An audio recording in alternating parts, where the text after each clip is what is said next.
Bom dia! Outro domingo, outro dia de resenha, de gravar resenha aqui no meu bunkerzinho. Hoje eu vou falar sobre um filme que eu assisti essa semana e que eu gostei muito. É engraçado porque eu assisti Eighth Grade, que é um filme que fala sobre a adolescência hoje em dia, do Bo Burnham. E esse é meio que um outro filme que também tá na mesma região, sabe? Caminha pela mesma temática, mas que pega uma outra época, os anos 90. Eu cresci nos anos 90, então esse filme veio assim, bem nostalgia, apesar de eu não ter vivido a mesma experiência que os personagens do filme, porque é um ambiente bastante específico e bastante masculino. E esse filme se chama Mid-90s.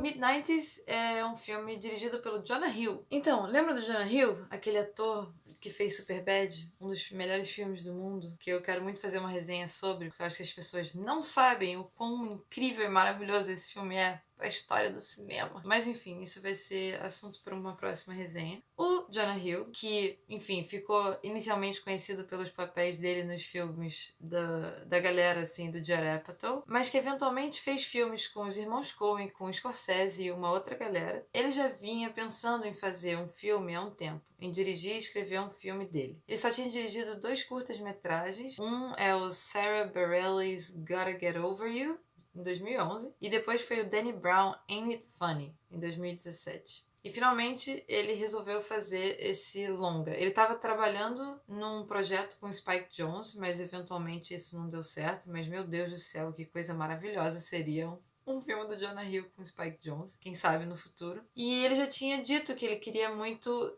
transferir as energias criativas dele para escrever e dirigir. Escrever ele já fazia há um tempo, para quem conhece os maravilhosos 21 e 22nd Jump Street, obras-primas do cinema de comédia. Ele que escreveu o roteiro desses filmes. Mas então vamos à sinopse do Mid-90s para vocês terem alguma ideia do que se trata.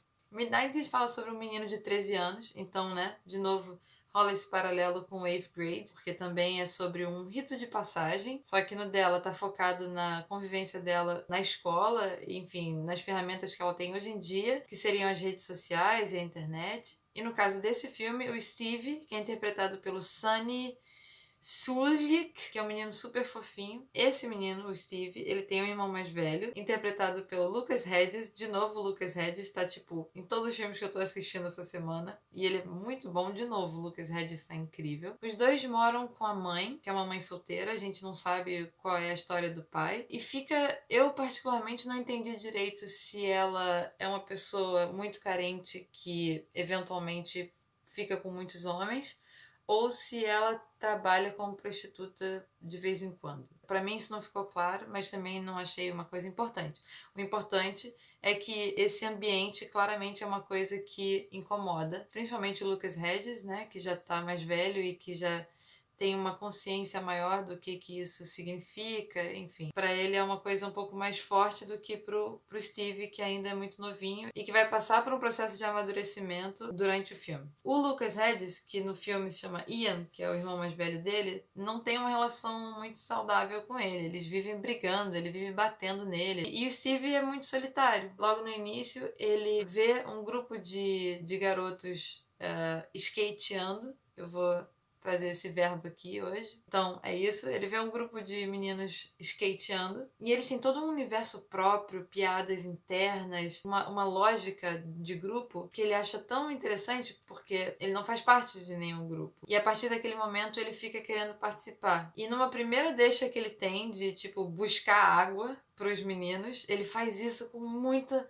animação, muito empolgado. Ai meu Deus, eu posso buscar água para eles, eles falaram comigo. E a partir daí ele vai aos poucos fazendo parte do grupo, formado por 4 meninos. Você tem o Ray, o Fuckshit, o Ruben e o Fourth Grade. Todos os 4 são interpretados por atores que não tinham nenhuma experiência, não eram atores, e o Jonah Hill foi encontrando eles aos poucos, e todos fazem um trabalho realmente muito bom. Dá pra ver que tem uma certa crueza na maneira como eles atuam, o fato de que eles não são atores viciados em determinadas maneiras de criar o personagem, isso faz com que eles sejam muito verdadeiros. Parece que são eles mesmos que estão ali na tela. O Jonah Hill falou também que ele achou que o texto ia ser só meio que um apontamento para que eles eventualmente fizessem as coisas improvisadamente, mas que eles se sentiam mais confortáveis falando o próprio texto. O que mostra que o texto era muito fluido e muito de acordo com o linguajar da época, o que mostra que foi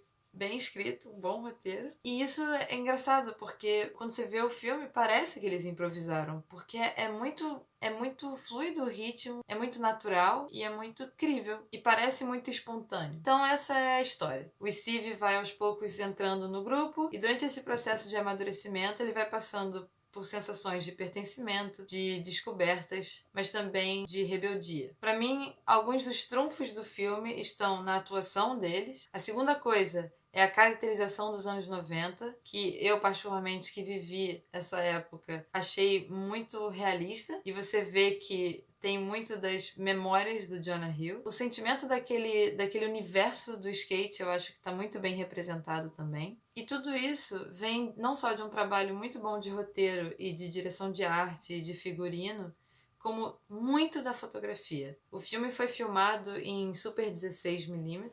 Não só ele escolheu filmar em película, como ele escolheu que o aspect ratio fosse em 4:3. Para quem não sabe, 4:3 é o formato mais quadradinho, assim. Remete a uma coisa mais antiga, mais precária, mais experimental, hoje em dia, pelo menos, né? E o Jonah Hill fala nas entrevistas que para tentar convencer os patrocinadores dele, ele fez toda uma apresentação e na apresentação tinha muitos slides, mas todos eles eram do Grand Hotel Budapest, porque o Grand Hotel Budapest foi o único filme nesse formato 4:3 que recentemente ganhou dinheiro. Mas é engraçado porque não é só uma questão plástica, assim, sabe? Da superfície, da textura, do grão, que faz você remeter aos anos 90. O filme todo tem uma linguagem muito anos 90. Quando eu comecei a ver o filme, eu fiquei, caramba, como me lembra os filmes do Richard Linklater, de filmes como Subúrbia, O Balconista, do Kevin Smith, até Kids, que é um filme que eu tenho muita dificuldade,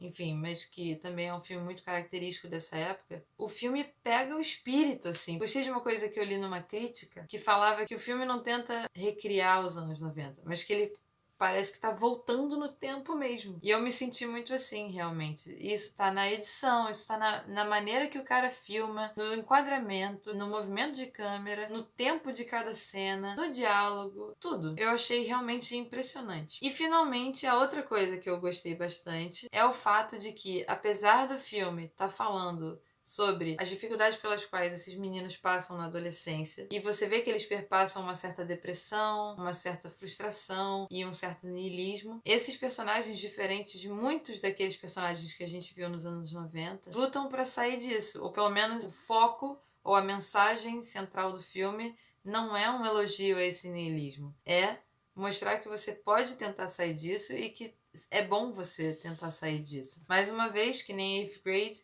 que essas dificuldades são passageiras. É importante você encontrar maneiras ou pessoas que possam te apoiar durante esse processo de dificuldade para que você saia disso mais forte. Mas tendo dito isso, ou seja, essas coisas todas que eu achei muito boas do filme, agora eu vou falar das coisas que me incomodaram. Uma das coisas é que eu acho que a trama acabou ficando ligeiramente superficial. O filme é muito curtinho e eu acho que ele podia ter aprofundado mais determinadas situações, determinadas relações, aprofundando mais a relação dos filhos com a mãe, por exemplo. Ele parte de um menino de 13 anos que conversa muito com a mãe para um menino que está começando a se rebelar e ficar irritado o tempo todo e que não consegue mais conversar com ela. Que entra numa zona que parece que ele nem entende direito por que ele está tão frustrado, mas que certamente a mãe não é uma pessoa com quem ele pode compartilhar esse tipo de coisa, porque a mãe tem falhas. E ele pega um pouco da insatisfação que ele tanto observou no irmão mais velho dele, e parece que esse processo de crescer vem junto com esse processo também de criar limites em volta dele, e parte desse limite é também não conseguir mais conversar com a mãe dele. E a coisa mais importante, que eu acho que eu gostaria de comentar sobre esse filme, e que é uma coisa também que eu achei bastante complexa,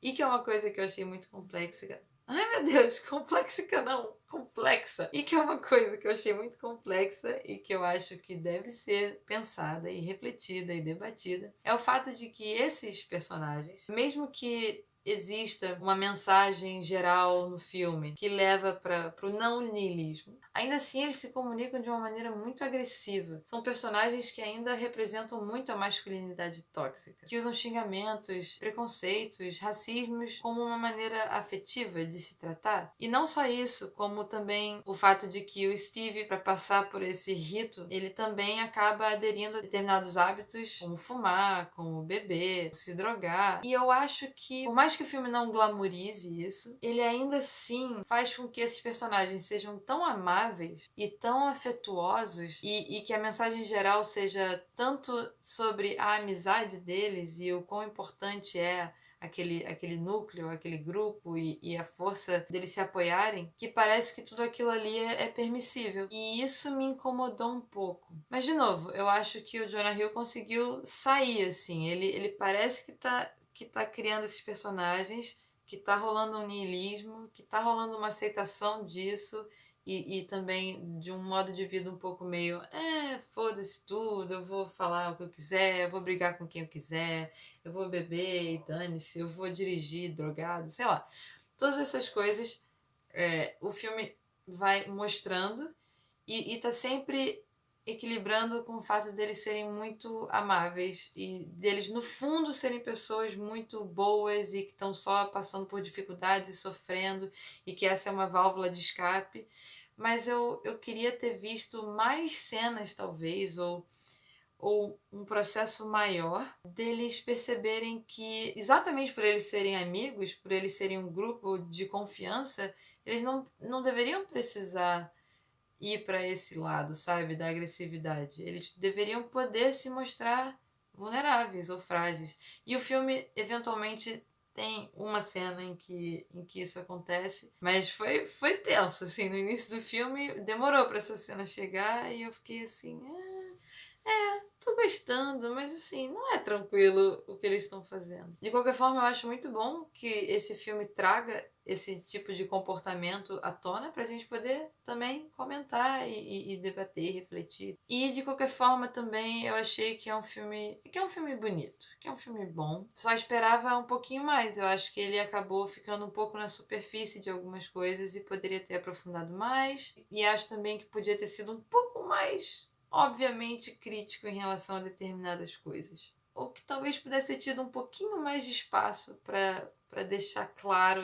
essa masculinidade tóxica como algo negativo. É isso. Tendo dito tudo isso, eu gostei do filme, eu recomendo. Acho que vocês deveriam assistir Midnights. O fato de que esse filme fugiu da fetichização da melancolia e do niilismo, que é uma coisa que eu acho que, por exemplo, Gus Van Sant faz bastante e me incomoda. Naquela trilogia dele, do Elefante, do Paranoid Park, do Last Days, eu acho que rola um certo fetichismo, um certo elogio àquele estado letárgico. Talvez não seja a intenção dele, mas é o que me passa. E aquilo sempre me incomodou muito. E eu espero que ele faça mais filmes, espero que ele mostre mais aí desse talento dele. Deu pra ver o quão pessoal era essa história pra ele. E talvez por isso, apesar dos defeitos, tenha mantido uma certa verdade, uma certa genuinidade que eu acho que é sempre bom você ver no cinema. Então é isso. Assistam Midnights e até a próxima. Então, gente, se vocês gostaram dessa resenha, eu recomendo que vocês assistam também a do Eighth Grade, que é um filme muito bom e que eu acho que pode traçar paralelos com esse filme aí, com Midnights. E compartilhem, deem seu like, falem aí se você, como eu, foi um adolescente, uma criança nos anos 90. Fale como é que foi a sua experiência, se vocês já passaram por isso, por esse niilismo e como vocês saíram disso também, que eu acho isso sempre muito importante. Eu talvez devesse ter feito a resenha toda com esse boné maravilhoso do Biltre. Pra quem não conhece, Biltre é uma banda muito maravilhosa de uns amigos meus. E não é só porque eles são meus amigos, mas é porque eles são incríveis realmente. E eles me deram esse boné que eu acho incrível. Eu nunca uso boné, mas eu acho esse boné particularmente maravilhoso. Eu fiquei pensando assim, o que eu posso fazer pra justificar eu mesma tentar andar de skate. Porque, né, é um tema muito importante nesse filme. E eu nunca andei de skate, não faço ideia de como se faz isso. E provavelmente seria extremamente ridículo eu andando de skate. E aí eu fiquei pensando, pode ser uma recompensa, né? Aí eu pensei, cara, se essa resenha chegar a 500 visualizações, eu vou arranjar um skate, não sei como, e vou me filmar fazendo, skateando. Não sei se eu vou conseguir fazer um flip, ou seja lá qual for o nome dessas paradas incríveis, mas eu vou tentar. Eu super vou me arrepender dessa ideia. Mas enfim, não deve chegar a 500 visualizações. Então é isso. Esse é o meu Truth or Dare que rolou aí, meu desafio, e vejo vocês na próxima vez.